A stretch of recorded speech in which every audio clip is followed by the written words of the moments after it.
Selain pada kita tahu cerita, kita juga kena wajib percaya yakin sungguh bahawasanya realiti berlaku.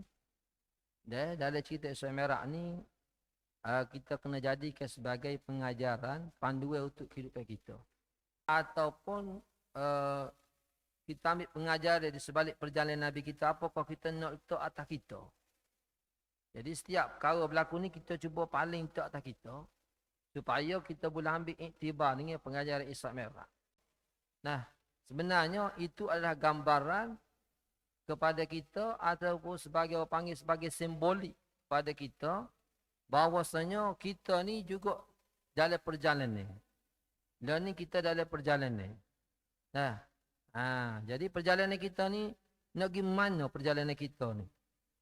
Kita duduk pun kira jalan, jalan pun kira jalan, tidur pun kira jalan, nak lari pun kira jalan, tak kira. Kira jalan sama kita. Lah ni kita jalan nak pergi mana?